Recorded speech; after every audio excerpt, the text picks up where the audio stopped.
After 10 years of living like a married couple, my partner said he'd never marry me because it was just a piece of paper. I didn't argue, but what I did the next morning made him regret every word. Elaine's fingers found the clasp. She lifted the lid. I didn't breathe. I don't think any of us did. The three of us stood in a kitchen that still smelled like last night's dinner, wine glasses unwashed in the sink, my heels still by the door where I'd kicked them off, and watched an old woman in a coat over pajamas open a box her son had hidden from both of us for 3 years. Inside, on a bed of cheap gray foam, sat a ring. Not the one I'd pictured every time David mentioned someday. Not his grandmother's ring. The one Elaine had described to me once with her eyes soft, rose gold, a modest round diamond, tiny leaves etched into the band. His grandfather's proposal in 1961. This ring had a colorless stone in a thin white setting, the kind of thing you buy off a mall kiosk display when you need something quickly and don't intend to keep it long. Elaine went very still. "This isn't my mother's ring," she said. David didn't answer. "David," her voice cracked down the middle. "Where is my mother's ring?" He looked at the box like he'd never seen it before, like it had appeared in his hand by accident, and for the first time since I'd known him, 10 years, 4 apartments, 1 mortgage, 2 dead parents between us, 100 holidays. I watched him have absolutely nothing to say. That silence told me more than anything he could have said. I'd spent a decade mistaking his calm for control. I understood, standing in that kitchen at 5:40 in the morning, that it had never been control. It had been rehearsal. He'd simply never been caught rehearsing before. I want to tell you how we got here, because none of this makes sense without the 10 years underneath it. I'd been dating David Reyes for exactly 10 years, 4 months, and change when I asked him to marry me over dinner at Altamar, the Italian place on Fig where we'd had our first real date back when I was 26 and still renting a studio with a mattress on the floor. I was 36 now, senior title examiner at a regional escrow company, the kind of job that teaches you, whether you want the education or not, to read fine print like it's trying to hide something from you, because it usually is. I'd spent 12 years combing through deeds, liens, easements, and probate filings, looking for the gap between what a document says and what it's actually doing. It's a skill that doesn't turn off when you clock out. David used to joke that I couldn't watch a home renovation show without narrating the title history of the house. He was an operations manager at a mid-sized logistics company, good with numbers, good with people, the kind of guy coworkers described as solid and easy to work with. His mother, Elaine Reyes, was 71, widowed 6 years, and had folded me into her life with a warmth that sometimes made me guiltier than anything David ever did, because I loved her uncomplicatedly, in a way I'd stopped being able to say about him. We'd built a life that looked from every outside angle, like a marriage that simply hadn't filed the paperwork, joint checking account, joint mortgage on a 3-bedroom in a decent school district we didn't need a school district for, not yet, though we'd talked about it enough times that I'd started saving nursery paint colors on my phone without admitting it to him. His name and mine on the same lease renewal, the same Costco membership, the same emergency contact forms. 10 years is long enough that you stop asking the question you used to ask on year 2, year 4, year 6. You tell yourself the relationship has its own proof of commitment, that a piece of paper is just a piece of paper, that David's reluctance is a personality trait like his aversion to cilantro, not a message. I want to be honest about the early flags, because I saw some of them and explained them away, the way you do. 3 years ago, we'd taken a trip to Bar Harbor, Maine, in October. The leaves were turning, and I remember David booking a table at a restaurant on the water that was well outside our usual budget. He'd been strange all weekend, distracted. He'd stepped out during dinner to take a work call and come back looking pale, and when I asked if everything was okay, he'd said his stomach was bothering him and asked to leave early. I remembered that dinner as a whole trip, colored by a stomach bug. I hadn't thought about it in 3 years until Elaine said the word Maine to me at midnight, and the entire evening rearranged itself in my head like a level shifting under a house. 2 Christmases ago, Elaine took my hand in her kitchen while David carved the turkey in the next room, and she said so quietly I almost missed it, "I hope you'll give him the chance to make it official, honey. He gets nervous, that one. Always has." I remember feeling a flash of something, annoyance maybe, or a kind of loneliness, because it sounded like she thought I was the one dragging my feet. I let it go. I told myself she'd misunderstood something David said, or that mothers project their own timelines onto their sons' relationships. I didn't ask her to clarify. That's on me. I had a piece of the truth sitting in my hand for 18 months and I didn't turn it over. So when I finally asked David to marry me, not a hint, not a joke, an actual sentence, spoken across a table with a fork set down deliberately so he'd know I meant it. I wasn't springing something on him. I was closing a loop that had been open for a decade. He laughed in my face. Not a cruel laugh, exactly. Worse than cruel. A short, cold, reflexive sound, like I'd told a joke that landed wrong, followed by, "Marriage is a piece of paper. It changes nothing. If you need a legal contract to feel secure, that's your problem, not mine." I told him he didn't have to say it like that. He shrugged. Actually shrugged at me at the end of 10 years. Better than dragging this out again,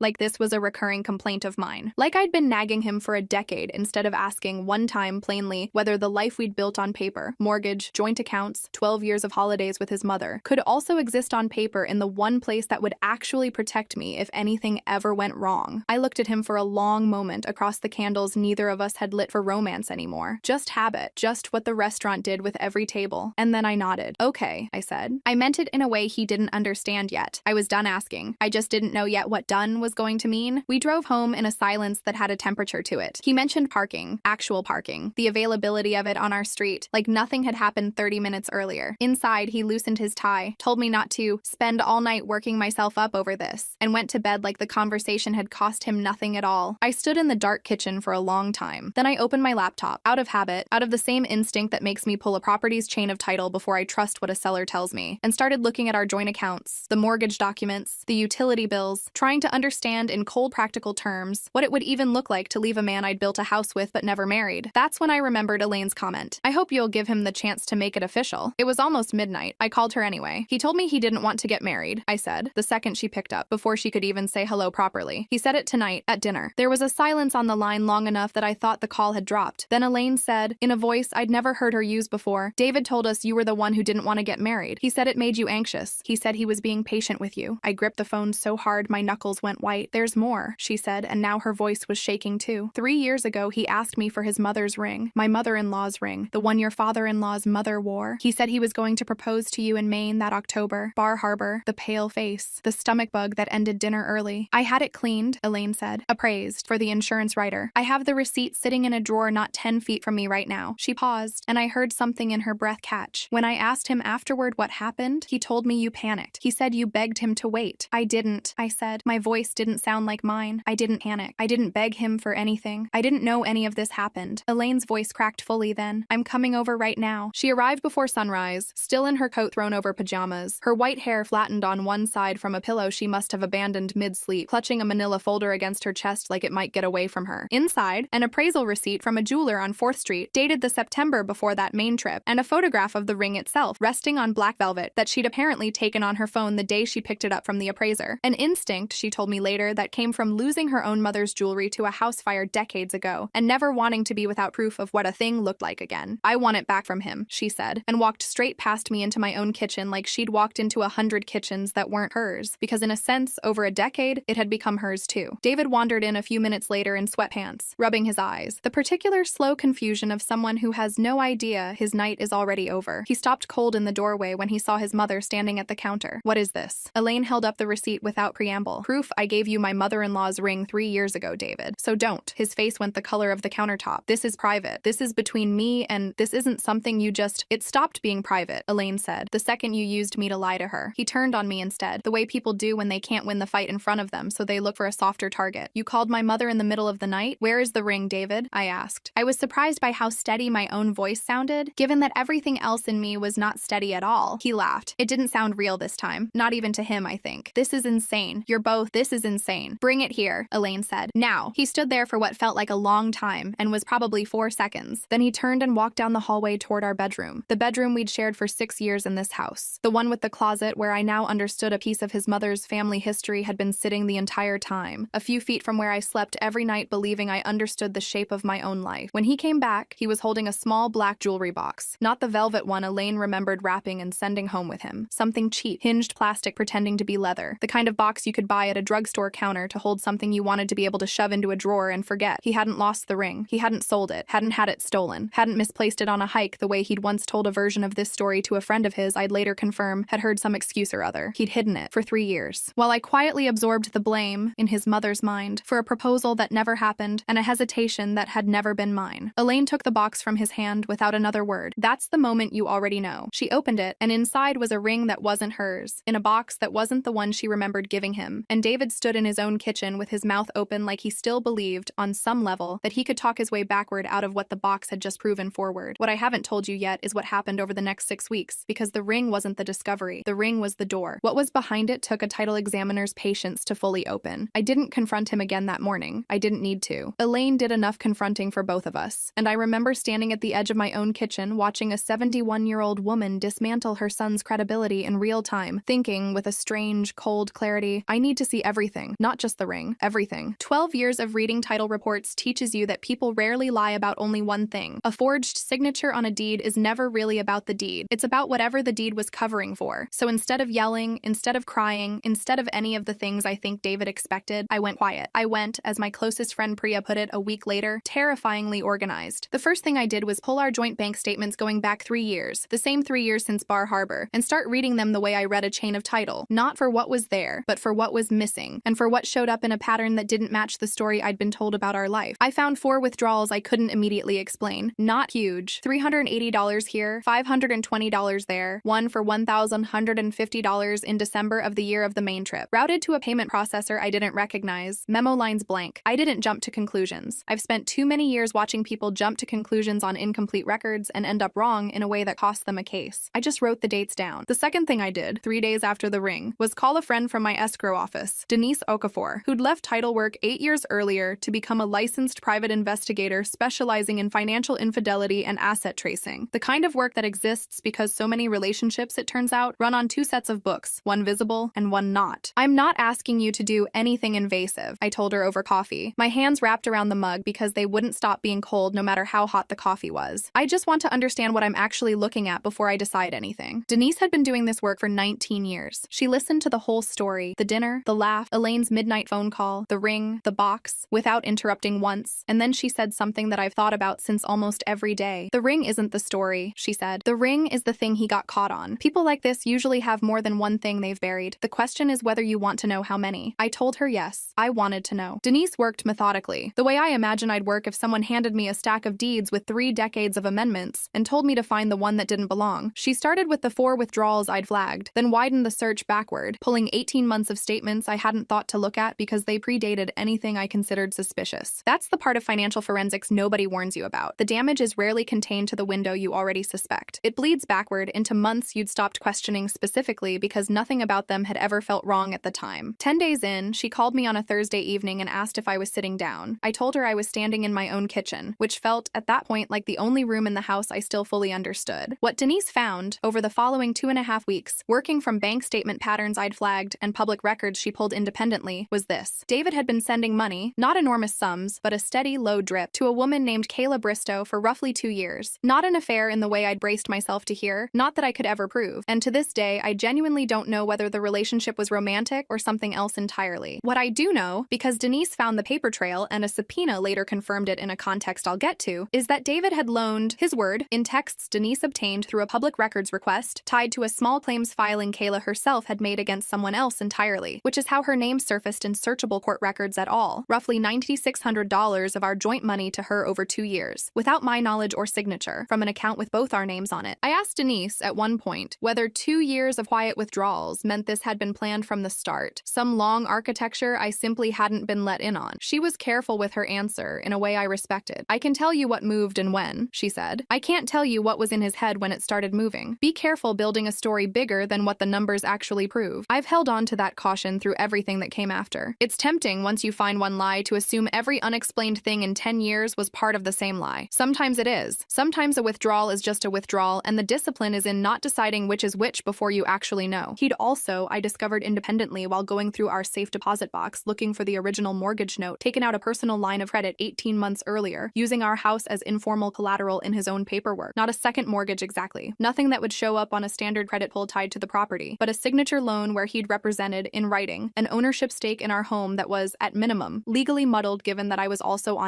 the deed and hadn't consented to any representation of the property as collateral for anything. That's the piece that stopped being an emotional betrayal and became, in the specific and boring language I know better than almost anyone, a potential legal problem. I called a real estate attorney named Marcus Feldstein, whom I'd worked opposite on closings for nearly a decade and trusted the way you trust someone you've watched be careful under pressure many times. Marcus had been practicing property and family law for 22 years, and when I laid out the loan documentation, the joint deed, and the withdrawal pattern, he went quiet in a way I recognized, because it's the same quiet I go into when I find something wrong in a title report that's about to blow up someone's closing. You did the right thing pulling records before you said anything else to him, Marcus told me. This isn't just a breakup conversation anymore. Depending on how that credit line application characterized the property, you may have a fraud exposure question, not just a relationship question. I want a forensic accountant to look at this before we go further. He brought in Renata Achabi, a forensic accountant with 16 years of experience specializing in joint asset disputes, who spent a week and a half tracing the full picture, the withdrawals to Kayla Bristow, the signature loan, and this was the part that actually made my hands shake. The first purely physical reaction I had in the entire 6 weeks. A life insurance policy David had taken out 4 years earlier, listing himself as the primary beneficiary on a rider tied to my policy, a modification I had never signed. using a signature that Renata flagged in her written report as inconsistent with 3 verified samples of my actual handwriting. I want to be careful here because I know how this sounds, and I don't want to overstate what I actually know versus what I believe. I don't know why David did that. I don't know if it was calculated in the dark way it sounds, or some tangled, smaller motive I'll never fully understand. Trying to feel like more of a stakeholder in a life he'd apparently never planned to formalize. Some warped logic about ownership that a man who won't marry you somehow still wanted encoded in a beneficiary line. I've turned it over more times than I can count. I still don't have an answer that makes sense of him as a whole person. What I have is a forensic report, a signature analysis, and Renata Achebe's professional opinion, delivered plainly across a conference table. This isn't ambiguous. Someone altered this document, and it wasn't you. Here is where the crisis actually peaked, and it wasn't the ring, and it wasn't even the insurance rider. It was a Tuesday, 5 weeks after that dinner at Alta Mare, when Marcus called me at 4:50 in the afternoon and told me David's attorney, he'd finally retained one, a fact that told me he understood, at last, how serious this had become, was pushing to finalize a refinance on the house within the week, using paperwork that predated the ring discovery, in what Marcus believed was an attempt to lock in his position on the property before I could formally dispute the loan or the deed. Representations. If he closes that refinance, Marcus said, untangling it afterward gets significantly harder and more expensive for you. We need to file for a Ellie's pendants and get a temporary hold in front of a judge before Friday, or we're doing this the hard way for a lot longer than either of us wants. I had less than 72 hours. I remember that Tuesday night with a kind of clarity that doesn't feel like memory so much as replay. I sat at my kitchen table, the same table where I'd once told myself David's silences were just personality, with Renata's forensic report in one stack of paper and Marcus's draft filing in another, and my hands would not stop shaking no matter how still I tried to hold them. I made 3 phone calls in 90 minutes, to Marcus, to Denise, to Priya, who came over at 9 p.m. With a bottle of wine neither of us opened and just sat next to me while I read the same paragraph of the forensic report 4 times, without absorbing it once. Marcus filed the emergency motion Wednesday morning. We had a hearing set for Thursday at 2 p.m. in front of Judge Patricia Renlow, a family and property court judge with 14 years on the bench, known, Marcus told me on the courthouse steps, half reassurance, half warning, for having exactly 0 patience for asset maneuvering during active disputes. The courtroom was smaller than I expected. Most of them are, Marcus told me later. Real property disputes rarely get the marble and mahogany treatment television gives them. Fluorescent lights, a worn carpet the color of weak coffee, a court reporter typing so quietly I kept forgetting she was there until the clack of the keys caught up with something someone had just said. David showed up with his attorney, a younger man who looked like he'd inherited a mess he hadn't built and knew it. I sat 2 rows behind Marcus, my hands flat on my knees to keep them from shaking, watching Judge Renlow read the forensic report Renata had prepared. The signature comparison exhibits laid out as Exhibit C and Exhibit D, the withdrawal timeline as Exhibit E. Renata testified first, walking the court through her methodology in the flat, unhurried cadence of someone who has done this enough times that drama has been fully engineered out of her delivery. She explained stroke pressure variance, letter formation consistency, the 3 verified handwriting samples she'd used as a baseline. David's attorney tried gently to suggest stress or haste might account for signature inconsistency on a routine form. Renata didn't raise her voice. I account for stress and haste in every comparison I run, she said. This isn't variance. This is a different hand. Judge Renlow made a note. I watched her make the note, and something in my chest loosened half an inch for the first time in 5 weeks. She looked up once, midway through, directly at David. Mr. Reyes, she said, you're telling me a document altering a beneficiary designation on a policy tied to Ms. Bree? She checked her notes. Ms. Calloway's coverage was signed by her, when her own attorney has produced a handwriting analysis showing it wasn't. David's attorney tried to answer for him. Judge Renlow held up one hand without looking at him. I asked your client. David said, I can explain the context. Context isn't what I asked for, Judge Renlow said. I asked whether that's her signature. He didn't answer. The silence in that courtroom was the same silence from the kitchen, 6 weeks earlier, when Elaine asked him where the ring was. I understood, sitting there, that this was simply who he was when a room finally had enough proof to stop accepting his version of events. He didn't have another gear. He only had the confidence. And once the confidence had nothing left to stand on, there was nothing underneath it at all. Judge Renlow granted the emergency hold on the refinance and ordered a full accounting of the joint accounts pending further hearings. It wasn't the end of anything. That came later, in slower, quieter paperwork over the following 4 months. But it was the moment the institutional wall finally held. It was the first time in 6 weeks that something outside of me, some system independent of David's ability to talk his way through a room, said plainly on the record, this happened, and it wasn't her fault. The 4 months after that hearing were not cinematic. I want to be honest about that too, because I think stories like this owe you the boring truth as much as the dramatic one. There was no single mic drop moment after the courtroom. There was mediation. There was a forensic accountant's supplemental report. There was Marcus negotiating a settlement that unwound the signature loan, restored my full claim on the property, and closed out the beneficiary rider entirely, striking David's name from anything tied to my coverage. mortgage. There was a small claims judgment separately that Kayla Bristow, it turned out, had also filed against an unrelated party, which is how her name and David's financial connection to her surfaced in a public record search at all. Whatever that relationship actually was, it stayed, mercifully, outside the scope of what I needed to resolve, and I let it stay there. David did not face criminal charges. I want to be clear about that because I know some version of the story wants a arrest, a headline, a public unraveling. Marcus explained early on that pursuing the signature issue criminally would have meant years of process for an uncertain outcome, and that the civil settlement, full restoration of my ownership stake, the loan voided, the rider struck, and a negotiated buyout of his half of the house that let me keep it outright actually served my life better than a prosecution that might never land. I chose the version of justice that let me sleep at night and own my own home free and clear over the version that might have felt, briefly, more satisfying on paper. I don't regret that. Some days I wonder if I should. Most days I don't. David moved out permanently in October, 11 months after that dinner at Altamare. Elaine helped me pack his last boxes, which is its own strange sentence to write, but she'd made her choice the morning she opened that jewelry box, and she never wavered from it once in the entire process. She still calls me every Sunday. She still signs her texts Love E, the same as she has for a decade. I asked her once, months later, if it was hard, choosing this the way she did. "You were never the one lying to me," she said. "That wasn't a choice. That was just the truth." It's been 8 months now since the settlement finalized. I still work in title examination. I still read documents for what's missing as much as what's there. If anything, I'm better at it now, because I've lived the version of the lesson that used to only exist for me on paper. I own the house outright. I repainted the bedroom a color I picked myself, something warmer than the gray David always preferred, and some mornings I stand in the doorway of that room and feel nothing more dramatic than a kind of quiet, ordinary relief. I still have Elaine's mother-in-law's ring. She insisted after everything that I keep the appraisal photograph, and after the settlement she gave the actual ring to me outright, told me it had been sitting in a drawer for 6 weeks because of what her son did, and she wanted it to finally mean what it was supposed to mean, on my terms, whenever and however that ended up looking, married or not. I keep it in a small box on my dresser. I haven't decided yet what I want it to mean. I'm allowed to take my time deciding that. I think about that dinner at Altamare sometimes, the candles neither of us had lit, David's thumb on my wrist 30 seconds before everything changed. He told me marriage was just a piece of paper. He wasn't wrong exactly. It is a piece of paper, but so is a deed, so is a mortgage, so is a forensic accountant's signature analysis, and a judge's order, and a settlement agreement striking a man's name off a life insurance policy he altered without permission. Pieces of paper only mean nothing to the person who assumes no one will ever actually read them closely. I read documents for a living. That was always going to be the mistake he couldn't survive.